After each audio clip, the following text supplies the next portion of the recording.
Spirit. Hallelujah, hallelujah. Now, if you have a Bible, just open your Bible in the Gospel according to St. John, chapter 1, verses 11 to 13. John chapter 1, verses 11 to 13. He came to his own, and his own received him not. But as many as received him, to them gave he power to become the sons of God, even to them that believe on his name, which were born not of blood, nor of the will of the flesh, nor of the will of man, but of God. Naparito siya sa kanyang bayan, ngunit hindi siya tinanggap ng kanyang mga kababayan. Ngunit ang lahat ng tumanggap at nanalig sa kanya ay pinagkalooban niya ng karapatang maging anak ng Diyos. Sila nga'y naging anak ng Diyos, hindi dahil sa isinilang sila ayon sa kalikasan, ni sa pita ng laman o sa kagagawan ng tao. Ang pagiging anak nila ay buhat sa Diyos. Mga minamahal kong kapatid, ang salita ng Diyos. Praise the Lord. Palakpakan natin ang pagkakabasa ng kanyang magandang balita. Glory, glory to God. Ayan. So, harapin mo muna ang iyong katabi at sabihin mo sa kanya, pinagpalang hapon sa iyo. Okay. Praise God. So, pwede na po kayong makakaupo. Glorify the name of the Lord. Thank you, Jesus. Now, sa hapon pong ito, kagalakan po ng aking puso na i-share at ihatid sa inyo ang magandang balita ng ating Panginoong Jesus. Ang kanyang magandang balita, ito po ay nagdudulot sa atin ng kalakasan. Ito ay nagdudulot sa atin ng kagalingan at ito ay nagdudulot sa atin ng kapayapaan. Kaya ngayong hapon, sabihin mo sa iyong katabi, huwag mo muna akong didistorbohin. Sapagkat makikinig ako ng salita ng Diyos. Amen. Praise God. Palakpakan natin ang ating Panginoon. Now, ang ating pong pag-aaralan ngayong hapon, ito po'y pinamagatan nating We are called to the Christian walk. We are called to the Christian walk. Tinawag tayo sa Kristiyanong paglalakad. No? Tinawag tayo sa Kristiyanong paglalakad. Sabihin nga po natin, Kristiyanong paglalakad.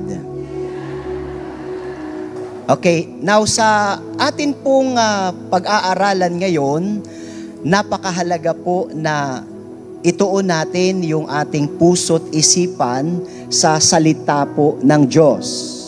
No, wag po sa tao, wag sa katabi, no? Kundi doon sa salita ng Diyos, nang sa gayon, yung Word of God, yung salita ng Diyos, ito po ay ating maintindihan at ito po ay ating maunawaan. Amen. Okay, so, sa topic na ito, mga kapatid, ay atin pong aalamin kung ano ang ibig sabihin ng Christian walk. Sabihin nga natin, Christian walk. At aalamin din natin, mga minamahal kong kapatid, kung ano ba ang ibig sabihin ng panawagan ng Diyos at para saan ang panawagan ng Diyos.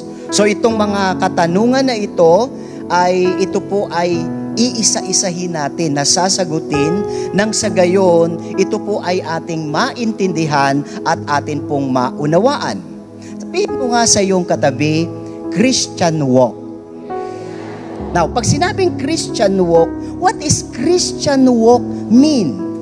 Ano po ba yung ibig sabihin ng Christian walk? Okay, pag sinabing Christian walk, ibig sabihin yan ay Kristiyanong paglalakad. Okay, sa literal na pananalita. Okay? Kristiyanong paglalakad. Now, sa Biblia po, wala tayong makikita na salitang Christian walk. Wala. Hindi mo mababasa yan sa Old and New Testament. Pero, in the New Testament, sa Bagong Tipan, mga minamahal kong kapatid, itinuturo po kung papaano ba ang Kristiyanong paglalakad. Hello? Itinuturo sa Bagong Tipan kung papaano ba ang pamumuhay Kristiyano. Okay? Ang ibig sabihin po ng Christian walk or Kristiyanong paglalakad, ito po ay pamumuhay Kristiyano. Okay? Ito po ay a journey of life of a Christian. Ito ay paglalakbay, ito'y paglalakad ng isang mananampalataya ni Kristo Jesus habang siya ay naririto sa daigdig na ito. Hello? Sabihin mo nga sa iyong katabi, ikaw ay naglalakbay at naglalakad bilang Kristiyano. Okay, palakpakan natin ng malakas ang Panginoon. Now, the question is, what is God's calling and what has He called us for? Ano ba ang ibig sabihin ng salitang panawagan? At para saan tayo tinawag ng Diyos? First, my dear brothers and sisters, God has called us to be children of God. Okay? Tayo ay tinawag ng Diyos upang maging anak ng Diyos. Hallelujah! Diba? Isang napakagandang balita ito sapagkat noon, we are enemies of God. Tayo ay kaaway, tayo ay kalaban ng Diyos. Bakit? Kasi tayo po ay mga makasalanan. Tayo ay sumuway, tayo ay lumabag. But the good news is, sabi po sa 1 John chapter 1 verse 12, mga kapatid, tayo po ay inari ng Diyos na maging anak niya. Oh, come on, clap your hands and give Him praise. Everybody shout, praise the Lord. Now, it is God's great love that takes the initiative to make us the children of God. Yung pagiging anak ng Diyos, mga minamahal kong kapatid, hindi ito dahil sa ating may mga kagagawan. Hindi dahil sa tayo ay merong mabuting mga ginawa. Okay? Yung pagiging anak natin ng Diyos, ito po ay dahil sa kagandahang loob ng Diyos. Ito ay dahil sa Kanyang pagmamahal. Ito ay dahil sa Kanyang pag-ibig sa bawat isa sa atin. Sabihin mo nga sa iyong katabi, mahal na mahal ka ng Diyos. Ulitin po natin. Hindi niya narinig. Palakpakan natin si Lord.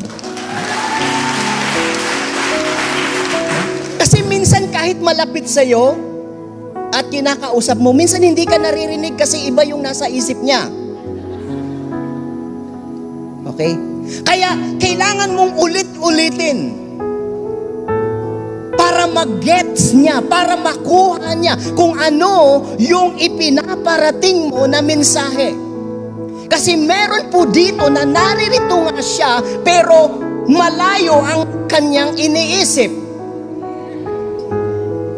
Naririto siya, pero yung isip niya nandoon sa kanyang mga utang.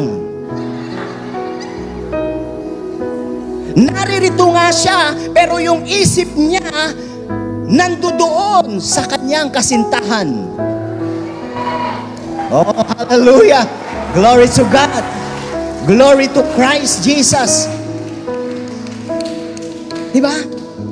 So you have to listen very carefully. Mahalaga po yung tayo ay makinig ng taimtim sa mensahe nang sa gayon ito po ay makuha natin at maintindihan at maunawaan ng bawat isa sa atin. Palakpakan natin si Lord. Hallelujah. Now, being children of God means we have been born into God's family. Yung pagiging anak natin ng Diyos, mga kapatid, dahil sa tayo ay kanyang ipinanganak sa kanyang pamilya. Hello. Sabihin mo nga sa iyong katabi, ipinanganak ka sa pamilya ng Diyos. Yung ating kapanganakan sa pamilya ng Diyos, hindi ito kagagawa ng tao. Hindi ito kagagawa ng laman. Yung ating pagiging anak ng Diyos, mga minamahal kong kapatid, ito ay kagagawan ng Espiritu ng Diyos. Ang tawag po dito, ito ay kagandahang loob ng Diyos. Ito ay grasya ng Panginoon na ikaw ay maging bahagi, maging kaparte sa pamilya ni Yahweh El Shaddai. Hallelujah! Sabihin mo sa iyong katabi, bahagi ka ng pamilya ng Diyos. Amen po. Hallelujah. Pag sinabi kasing parte ka ng pamilya, you have the rights. Di ba? Meron kang karapatan. Di ba kapag kapamilya ka, pwede kang magbukas ng rep, pwede mong buksan ang aircon, pwede kang magluto sa kusina. Kasi you are part of the family. Pag may pagkain dyan, sige, kain ka kasi parte ka naman ng pamilya eh. Amen po. Diba? Okay, pwede mong buksan ng telebisyon. Bakit? Kasi you are part of the family. Hallelujah! Pero kung hindi ka naman kilala at pumasok ka doon sa isang tahanan, hindi ka naman kapamilya, aba, hindi ka pwedeng magbukas-bukas ng rep, hindi ka pwedeng magbukas-bukas ng telebisyon. You are not part of the family. Amen po. Okay, sabihin mo ulit sa iyong katabi, parte ka ng pamilya ng Diyos. No? Dito tayo mga kapatid, pamilya tayo rito. Okay? Ito ay dapat matatak sa ating isipan. You are part of the family. Huwag mong ititiwalag ang sarili mo. Huwag mong ihihiwalay ang sarili mo because you are part of the family. Hallelujah. Amen. Hindi mo kailangang magsarili dito. Hindi mo kailangang lumayo, hindi mo kailangang umiwas, hindi mo kailangang maglayas. Because you are part of the family. Oh! Hallelujah! Sabihin mo sa iyong katabi, huwag ka nang magtampo. Palakpakan natin ng malakas ang Panginoon. Another, my dear brothers and sisters, what is God's calling? And what has He called us for? Ano ang ibig sabihin ng panawagan ng Diyos? At para saan ang panawagan ng Diyos? Pangalawa, God has called us to be a servant. God has called us to be a servant. Tinawag tayo ng Diyos upang maging lingkod niya. Sabihin mo nga sa iyong katabi, tinawag ka upang maging lingkod niya. Hallelujah! Palakpakan niya natin si Lord. Alam niyo po, in ancient time, no, nung unang panahon, mga minamahal kong kapatid, ang mga alipin, binibili sila. Kaya pag binili sila ng amo nila, okay, pag-aari na sila ng kanilang amo. At dahil sila ay pag-aari ng kanilang amo, okay, they are obliged to obey their master. Yung kanilang loyalty ay nandoon sa kanilang master. Amen po. At yung buhay nila nakatalaga na doon sa kanilang master. Alam niyo po mga kapatid, in the New Testament, sa bagong tipan, gusto kong ipaalam sa inyo, binili ka na ni Kristo. Hallelujah! Oh, come on, clap your hands. Give Him the glory. Hallelujah! At ang pinambili sa iyo ng Panginoon, mga kapatid, hindi po dolyar. Ang pinambili sa iyo ng Panginoon, hindi ginto, hindi pilak. Ang pinambili sa iyo ng Panginoon ay ang kanyang dugo na nabubo doon sa krus ng Kalbaryo. Hallelujah! Binili ka niya sa malaking halaga sapagkat ang buhay niya, itinaya niya para sa iyo at para sa akin. Kaya ang sarili mo, hindi mo na pag-aari yan. Yan ay pag-aari na ni Kristo Jesus. You are servant of the Lord. Ikaw ay lingkod ng Diyos. Hello? Sabihin mo sa iyong katabi, ikaw ay lingkod ng Diyos. Palakpakan natin ng malakas ang Panginoon. Now, servant is a translation of the Greek word doulos, which means more literally a slave or bond servant. Yung doulos, ito'y nangangahulugan po ng slave or bond servant. Nang ibig sabihin, alipin, alila. Someone who set aside all rights of his own to serve another. Okay, ang isang alipin, ang isang lingkod, itiniset aside na niya yung para sa kanya. Hello? Wala na siyang time para sa kanyang sarili. Bakit? Sapagkat yung tanang buhay niya ay nakalaan doon sa kanyang Panginoon. You are bond servant. You are servant of Christ.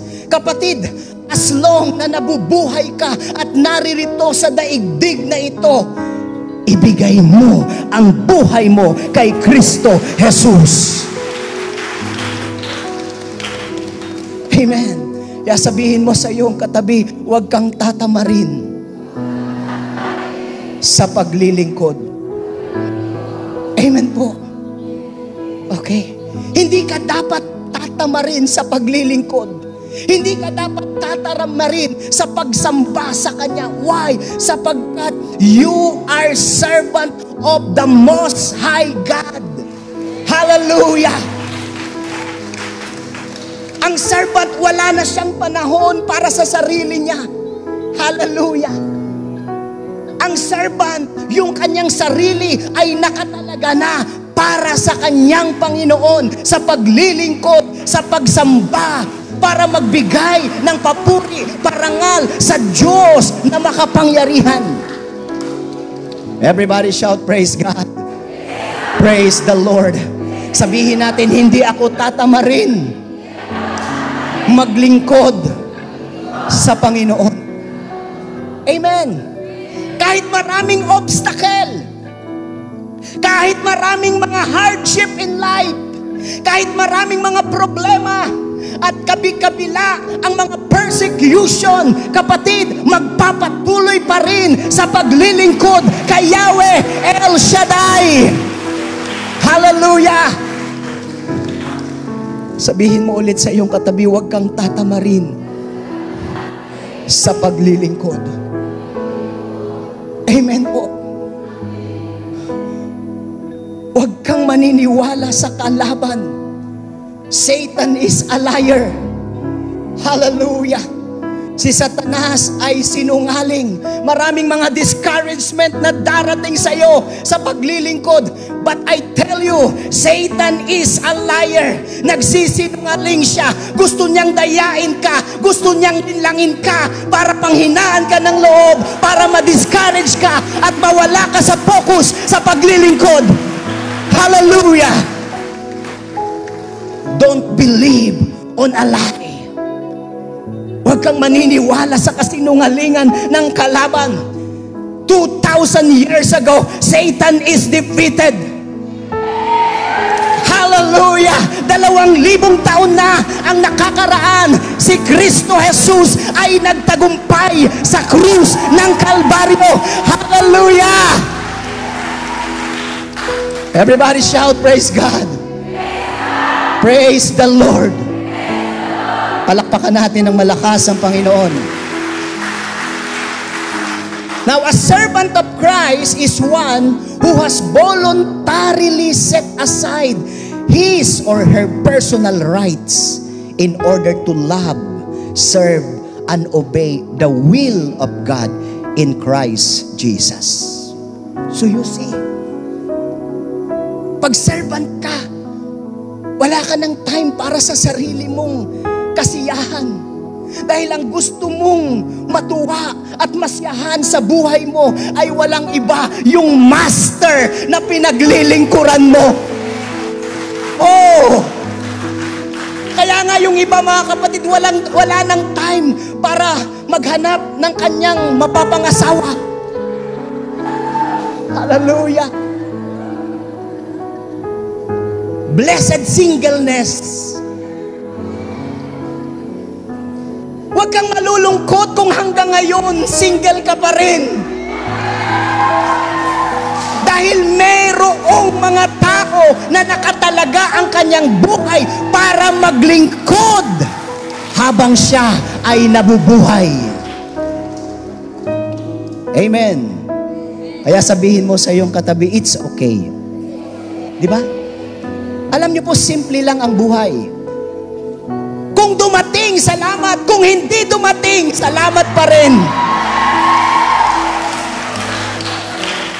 Huwag mong i-stressin yung sarili mo.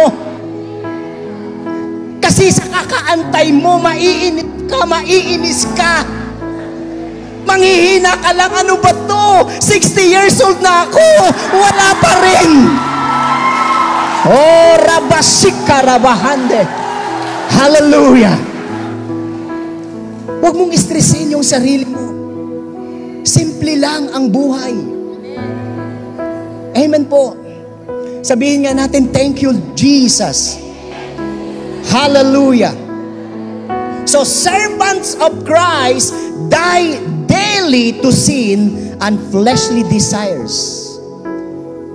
Ang lingkod ng Diyos, mga minamahal kong kapatid, okay, handa niyang itaya ang kanyang buhay. Amen po? Kaya nga mapapansin po ninyo yung mga unang disciple, yung mga unang mga lingkod ng Diyos, diba? Hindi sila takot mamatay.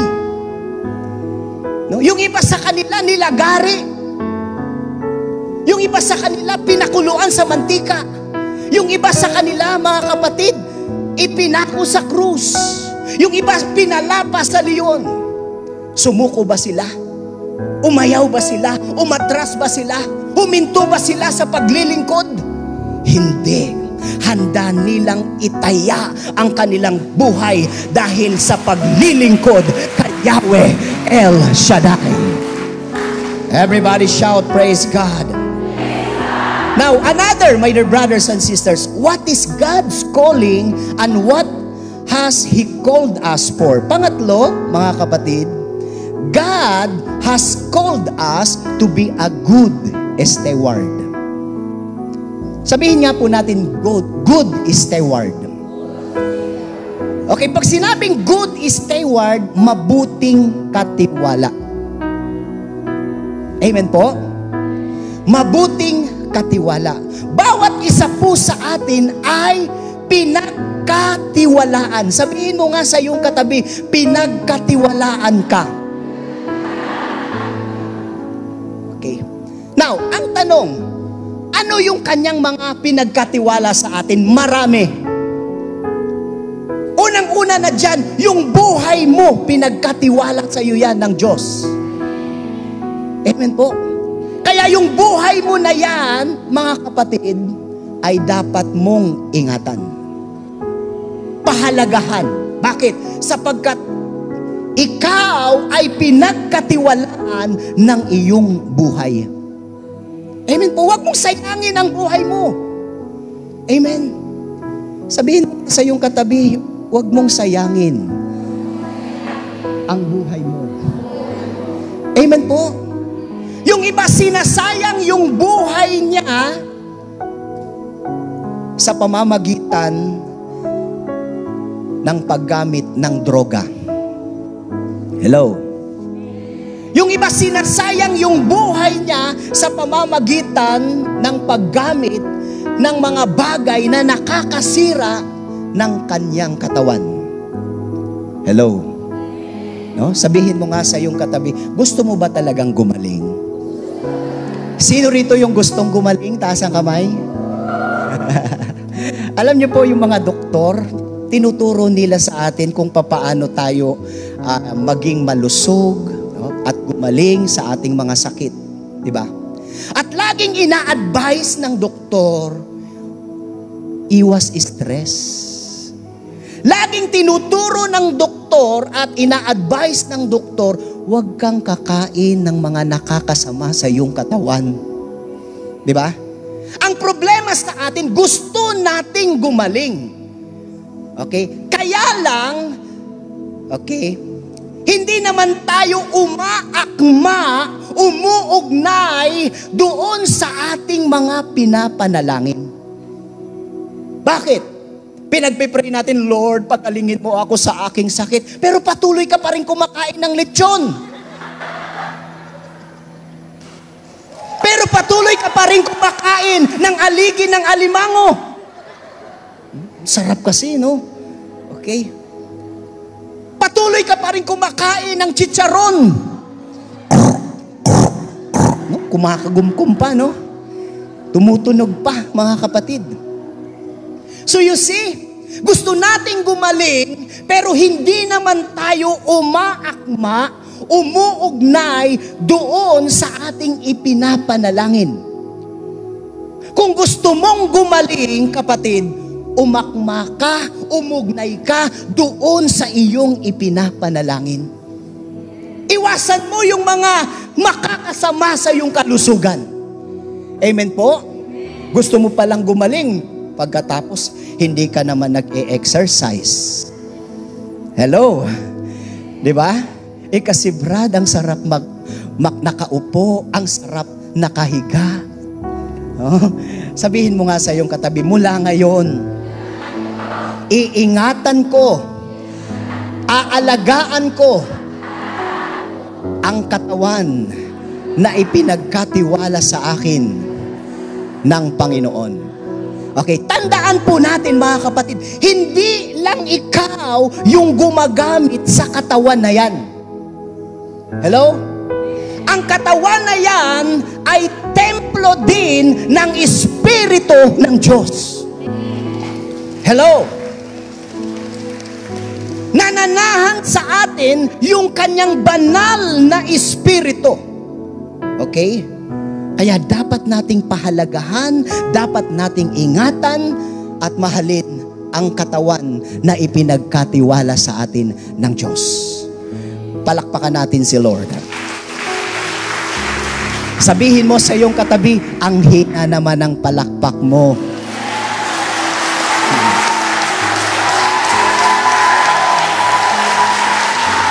Ang daming mga pinagkatiwala sa atin ng Diyos. Yung atin pong mga mahal sa buhay. Pinagkatiwala sa atin ng Diyos yan.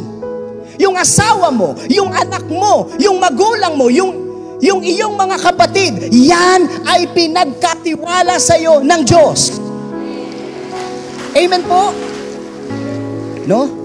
Nakakalungkot isipin, mga kapatid, may mga mag-asawa na halos araw-araw na gawa ng Diyos, lagi na lang nag-aaway.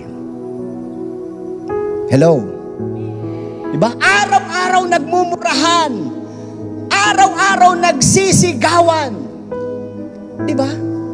Anong purpose? Bakit pa kayo nagsama? Hello? Diba? Alam niyo po, mga kapatid, huwag mong sisirain ang araw mo. Amen? Okay? Dapat habang kasama mo yung asawa mo, habang kasama mo ang mga mahal mo sa buhay, mga kapatid, iparamdam mo sa kanila yung iyong concern, yung iyong malasakit, yung iyong pagmamahal sa iyong mga mahal sa buhay. Sabihin niya natin, praise the Lord. Okay? Kaya lang ang nangyayari, kung kailan wala na si inay, kung kailan wala na ang asawa mo, saka mo sasabihin, bakit mo ako iniwan? Mahal na mahal kita. Hello?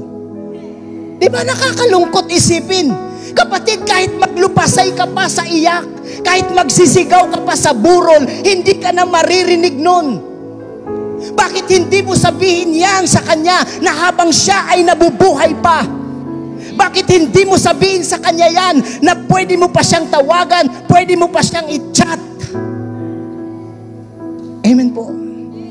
Habang may pagkakataon, iparamdam mo sa kanila, ipadama mo sa kanila na mahal mo sila. Everybody shout, praise the Lord. Glory to Jesus. Now, God has called us to be a good steward. God makes man his co-worker in administering all aspect of our life. Ang Diyos siya ang lahat ng nagmamay-ari ng lahat ng bagay sa mundong ito. Lahat, nakikita man natin at hindi nakikita, siya yung nagmamay-ari. Pero alam niyo po ang kagandahan, mga kapatid, pinagkatiwala tayo ng Diyos sa mga bagay na kanyang nilikha. Amen po. Naging co-workers ka. Naging kamanggagawa ka. Amen po. Sabihin mo sa iyong katabi, lahat ng tinataglay mo ngayon, pinagkatiwala lang sa iyo ng Diyos. Amen po. Kaya kung anumang meron ka ngayon, mga kapatid, okay, gamitin mo yan para maparangalan, maitaas ang pangalan ni Yahweh El Shaddai. Diba? Yung trabaho mo, pinagkatiwala sa iyo yan ng Diyos. Amen. Diba? Yung pera mo sa bangko, pinagkatiwala sa iyo yan ng Diyos. Sabi ni Sister, sana all. Hallelujah.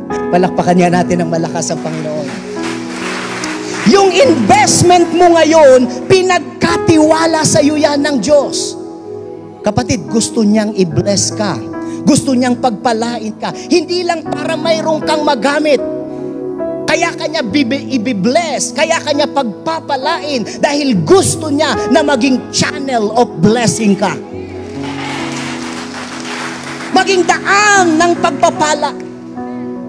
Huwag mong sarilinin yung biyaya na natatanggap mo mula sa Diyos. Kaya ka nga niya pinagyayaman eh. Kaya ka nga niya pinagpapala. Bakit? Kasi gusto niya na i-share mo yung biyaya na natanggap mo mula kay Yahweh El Shaddai. Sabihin natin ng malakas, Hallelujah! Glory to God! Another, my dear brothers and sisters, God has called us to be a soul winner. Sabihin natin, soul winner. Okay. Tinawag tayo ng ating Diyos upang tayo po ay makaakay ng mga kaluluwa.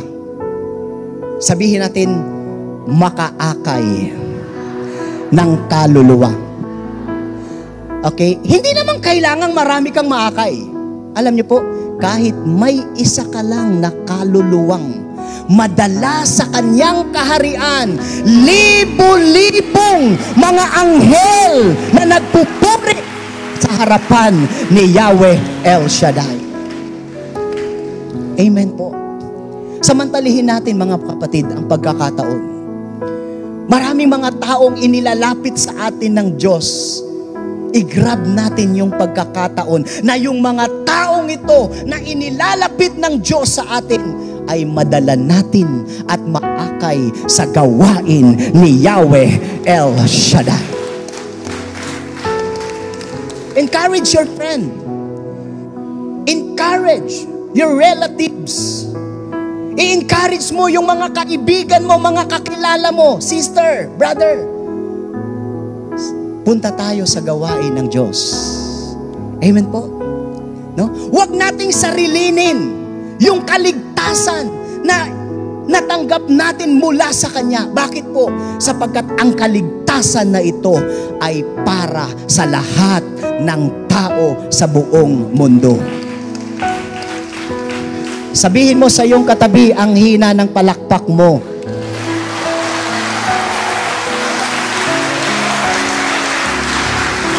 Now, soul winning is a metaphor for evangelism or witnessing.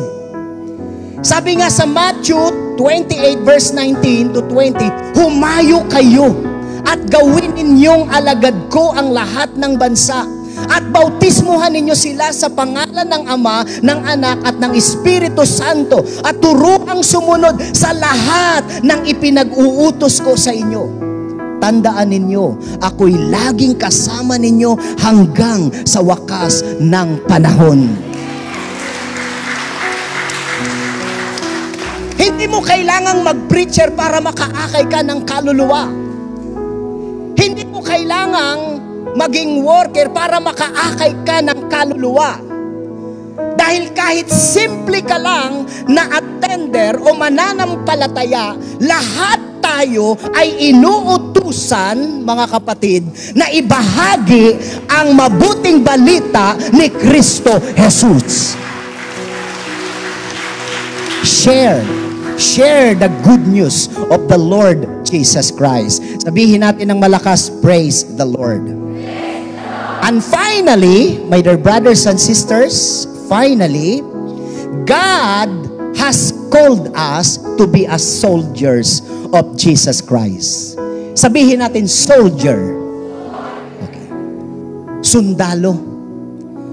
Okay, bawat isa sa atin, tinawag tayo para maging sundalo ni Kristo. Hello? Okay. Tinawag ka para maging sundalo ni Kristo. Amen po. Sabihin nga natin, ako'y sundalo ni Kristo. Ulitin po natin. Ulitin po natin. So, ibig sabihin, pag sinabing sundalo ni Kristo, meron tayong kalaban. Meron tayong kaaway. You have to identify who is your enemy. Kailangan alam mo kung sino yung kalaban at kaaway mo. Kasi baka mamaya, iisipin mo, yung katabi mo ang kaaway mo.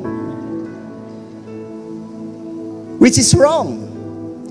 Kapatid, hindi yung asawa mo ang kaaway mo. Hindi yung manugang mo ang kaaway mo. Hindi yung biyanan mo ang kaaway mo. Hindi yung katabi mo ang kaaway mo. Ang kaaway natin ay walang iba, ang dyablo at ang kanyang mga kampon. Hello? Okay, sabihin natin sundalo ni Kristo. Okay. Ang sundalo ni Kristo, mga kapatid, hindi duwag. Hindi matatakutin. Hindi umaatras sa laban. Ang sundalo ni Kristo ay buo ang loob. Matapang. Bakit? Sapagkat kasama natin si Kristo Jesus. Everybody shout, praise the Lord! Hallelujah! Now, bilang sundalo ni Kristo, dapat nating maintindihan at maunawaan, kailangan suot-suot natin yung baluti. ng Diyos. Ang tawag po dito ay armor of God. Sabihin nga natin, armor of God. Okay, nakikita niyo po yan? Armor of God. No? Yan yung baluti ng Diyos. Now, iisa-isahin po natin yung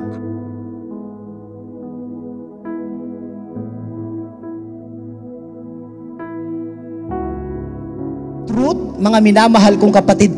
Sabi po rito sa verse 14 ng Ephesians chapter 6, stand therefore, having your loins girt about with truth, and having on the breastplate of righteousness. Okay? Ito po yung sinturon ng katotohanan. No? Ibig sabihin, sabi rito, magsitibay nga kayo na ang inyong mga baywang ay may bigkis na katotohanan.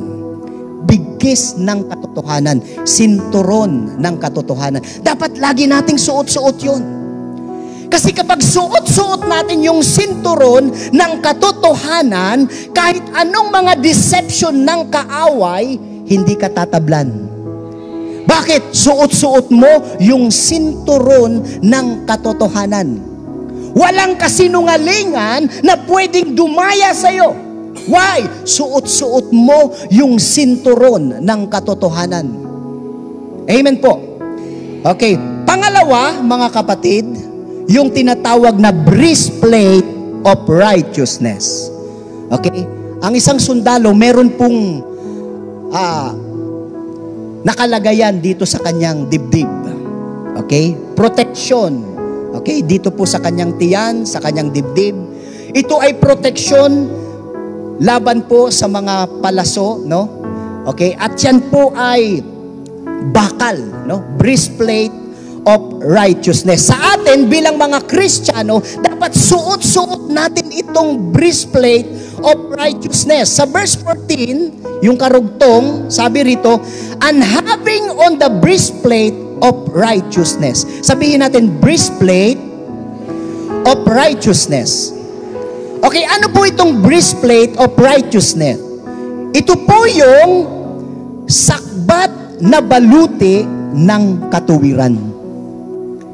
Sabihin mo sa iyong katabi, breastplate of righteousness. Baluti ng katuwiran. Ano po itong baluti ng katuwiran? Ito yung katuwiran ni Kristo. The righteousness of Christ. Na kapag ito'y taglay-taglay mo, mga kapatid, hallelujah. Okay?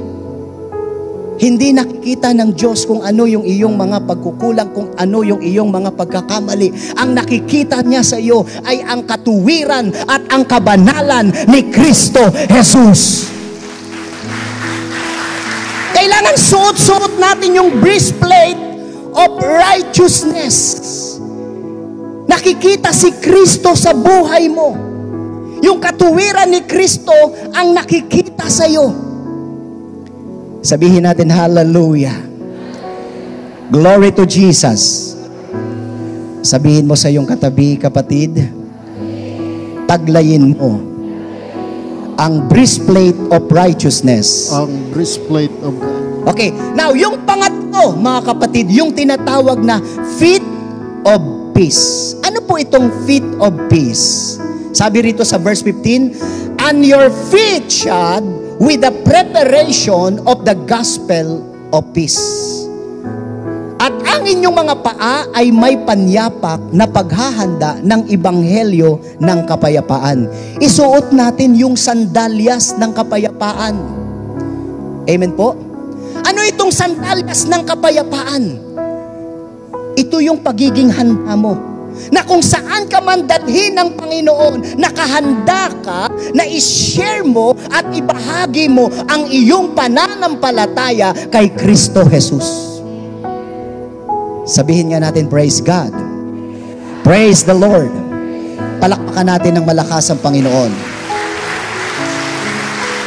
So, tatlo na. Yung una, belt of truth. Yung pangalawa, breastplate of righteousness. Yung pangatlo ay feet of peace. Yung pang-apat ay yung shield of faith. Ano po itong shield of faith? Okay, sabi po rito sa verse 16, bukod dito ay taglayin ninyo ang kalasag ng pananampalataya. Shield, pag sinabing shield, kalasag, malaki ang naitutulong ng kalasag. Bakit? Kasi sa labanan, meron pong mga palaso. Okay, minsan yung hahatawin ka ng espada, mahalaga yung kalasag, sasanggain mo yung mga kalasag ng kaaway. Okay? Mahalaga na ang bawat isa sa atin ay magtaglay ng ganitong kalasag. Okay? Sabi rito, bukod dito ay taglayin ninyo ang kalasag ng pananampalataya. Sabihin mo, kalasag ng pananampalataya. Sino rito yung merong pananampalataya? Yan yung weapon mo. Yan yung pananampalataya mo. Na anumang mga palaso ng kaaway, kapatid, kayang-kaya mo yang harapin. Amen po? Kayang-kaya mo yan na sagupain sapagkat meron kang kalasag na nanggagaling kay Yahweh El Shaddai. Palakpakan natin si Lord. Everybody shout, praise the Lord. Glory to Jesus. And finally, helmet of salvation. Sabihin natin, helmet of salvation.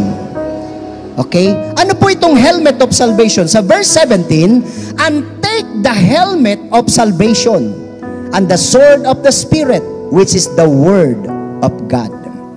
Okay? Mahalaga po na merong protection yung ulo ng isang mandirigma. Kaya tingnan nyo po, no? Di ba yung isang mandirigma, yung ulo niya balot na balot. Okay? Mayroong proteksyon sa kanyang ulo. Okay? Na ang ibig sabihin, mga kapatid, okay, kailangan maproteksyonan natin, no?